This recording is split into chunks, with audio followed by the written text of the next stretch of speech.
Hey everybody, welcome back. My name is Abby. I'm with Fitness is Medicine. Today I'm going to give you another great workout you can do in your home with minimal equipment and not a lot of space. So make sure you come into these workouts warmed up and ready to go. We're going to start with these dumbbells. That's why I'm holding them. And a fit ball. So you need those two pieces of equipment. If you don't have a fit ball, you can do this on your back on the floor. And that's just fine. We can hold a bridge instead of doing the bridge on the ball like I'm going to show you. And then like a chair or a bench or something to do some sit-to-stands. We're going to use a band and another tube or a band, depending on what you have for triceps, and I'll show you how we're going to do that. So make sure you come into these workouts warmed up and ready to go, warmed up, got your muscles ready to move. So we're going to start with a bridge here. So keep your weights kind of on your, close to your center of gravity here. And we're gonna walk out into a bridge. So your head and shoulders are resting comfortably on top of the ball. So we don't wanna be way back here and you're holding your head up. And similarly, we don't wanna be all the way here. So right in between, hips up towards the ceiling so you have a nice flat surface between your knees and your shoulders.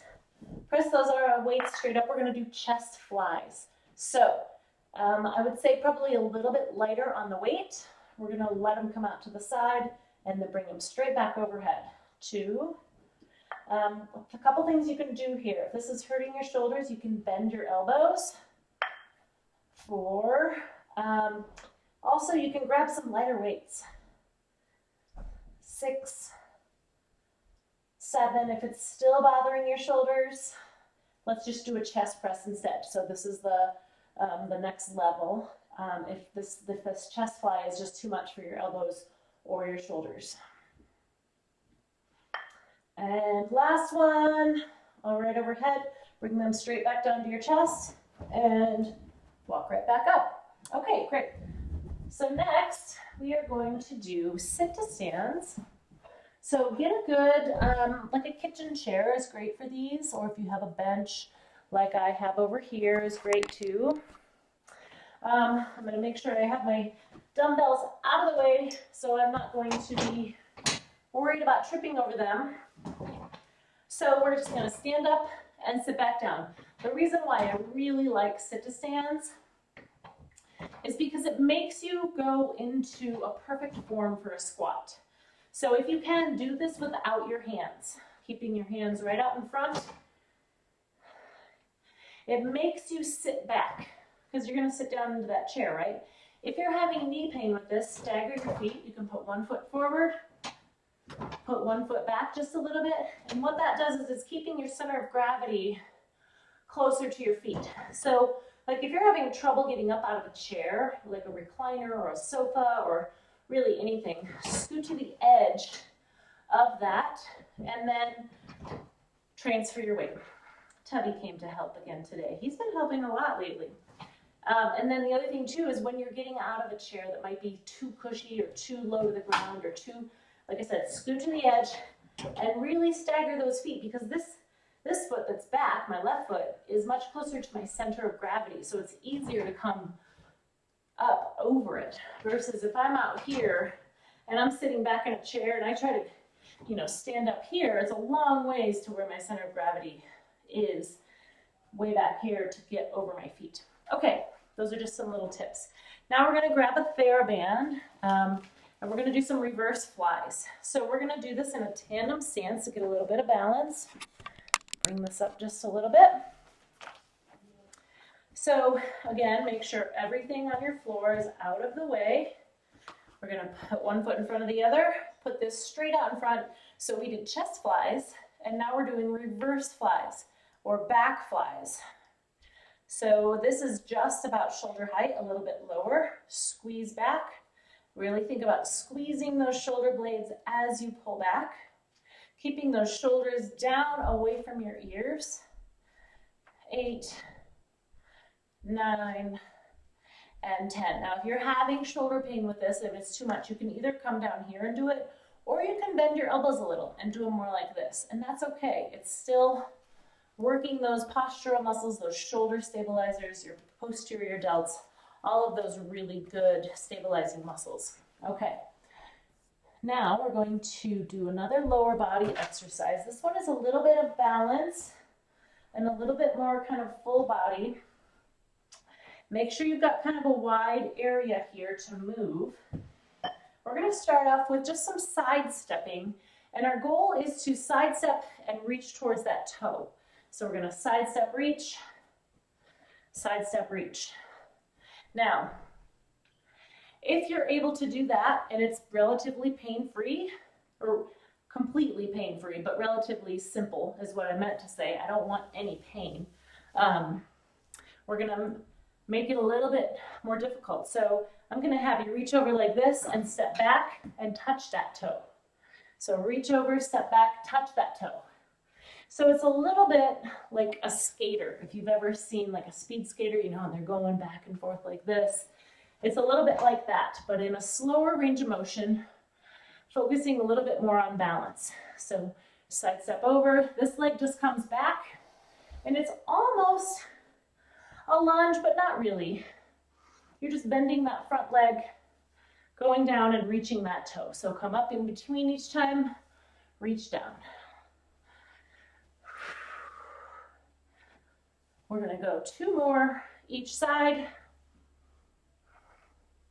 And then if this is too much, you know, if you want to just step back and not quite bend all the way down, that's okay. Find something that is a good challenge for you, but not too much. Not to the point where you're like, I can't do this, I feel like I'm going to fall over, or I can't do that, it hurts my knee. Find one of those lower levels and stick with that through, and just keep moving throughout the whole movement. Okay, now we're going to come over here. I've got my tube set up. We're going to do some triceps extension. Get it turned a little bit more here.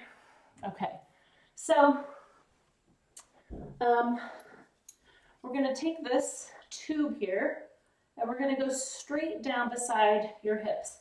So, you know, we've done some where we pull down like this, your lat pull down, and then we've done your rows.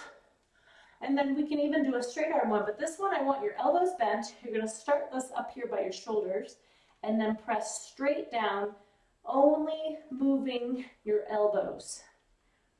Now notice I've got my weight staggered here just a little bit, my feet staggered, so that my back isn't taking any of this. So I don't want your feet together. I want them just staggered a little bit, not in a tandem stance.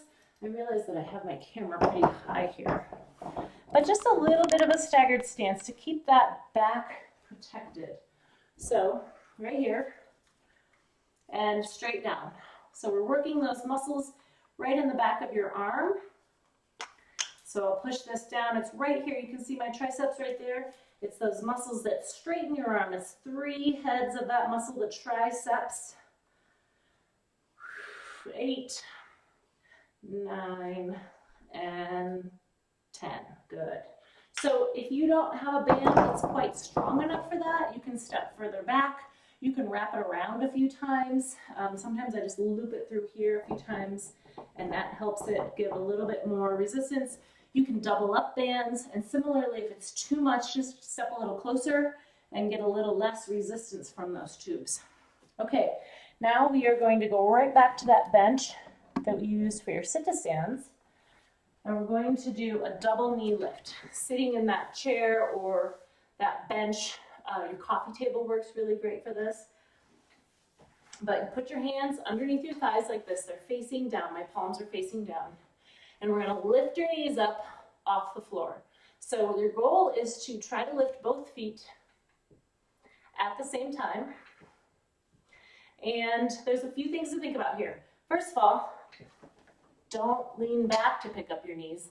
Then you're just using momentum and not using the abs like I want you to here. So the reason I have your hands underneath your thighs is so that you can push down a little bit. I'm going to push down with my arms.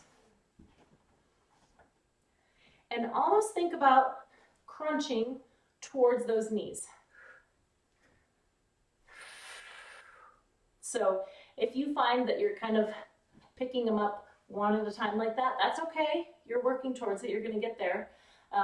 But halfway through, maybe see if you can pick the other foot leg up first. So lifting them up like that, but really also not here. You don't want your shoulders up around your ears. You want to keep those down. Think about putting your shoulder blades in your back pockets, right? I've said that before. Just take a breath before you start.